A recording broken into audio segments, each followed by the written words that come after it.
Hello, I'm Alan Ram, and here's what's got me fired up today. The new year and planning on what I want our 2017 to look like as a company. We just reviewed every single one of our dealer clients, every last one. Here's a fact I determined after our review. I love, or at least really like, about 85% of our clients. That leaves me about 15% that really feel like a chore and brain damage, which brings me to this story. I've recently had a couple of very successful friends tell me that they're scaling down their businesses.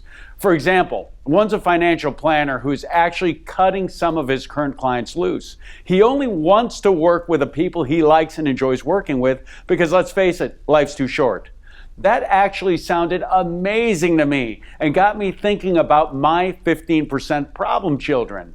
We have a lot of fantastic clients. We're fortunate enough to work with some of the best of the best. Then there are the others. People that buy training without the intention of actually using it and then wondering why it's not working. These are the 15% of our clients that my people spend 60% of their day chasing around and trying to engage. The people that make us think, why the hell did you ever call us in the first place? It's like this guy joining a gym. Surprisingly, he never goes. Now, that gym has a bunch of regular members that use the facilities all the time, the way they were meant to be used, and they love the gym. The owner of the gym engages with these people on a regular basis, as does the training staff. Unfortunately, the gym owner and his staff waste a lot of time and tend to obsess on this guy. They're calling and asking him how they can help him get started on his training program. They call him relentlessly and he keeps sending them to voicemail.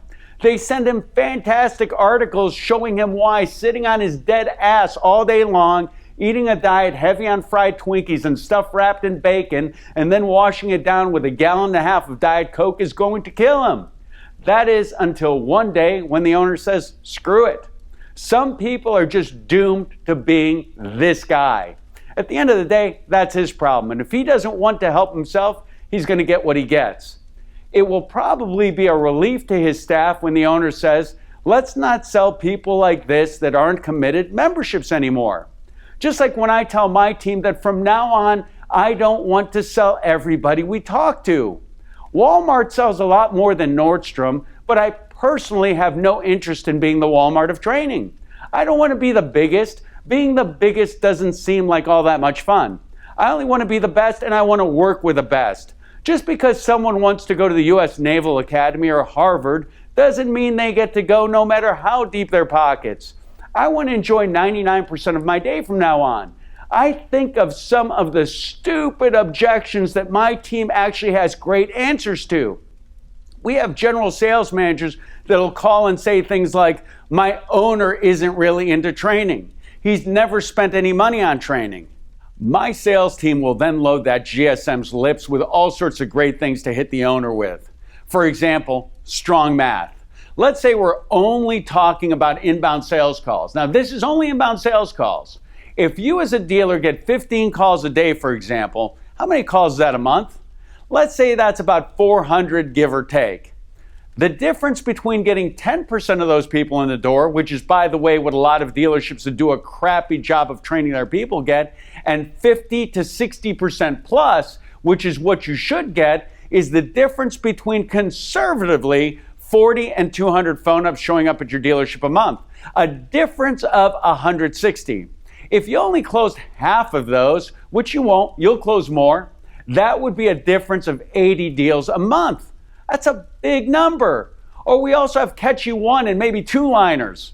How much does it cost you every time one of your people picks up the phone or replies to a client online and they don't know what to say or they say the wrong thing? How much does that cost you every single day, every month, every year? Unfortunately, when you have salespeople like I do that are as good as mine that know what to say, sometimes they end up closing the wrong people, which interferes with my plan to enjoy 99% of my workday.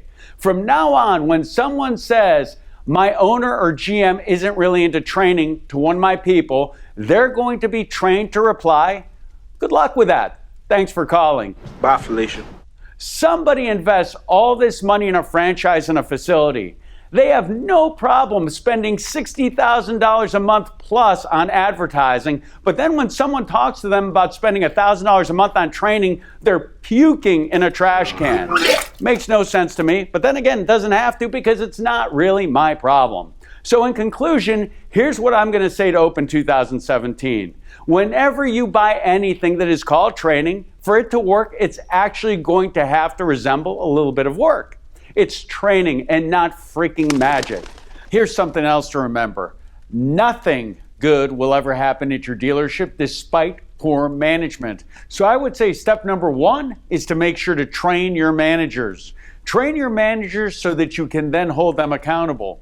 I think it was Mother Teresa who first said via Twitter, if your managers suck, your dealership sucks.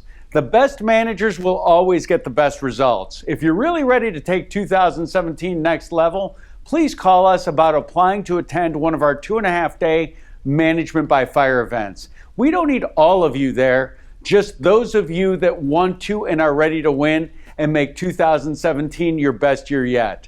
Happy New Year, and thank you for letting me get that off my chest.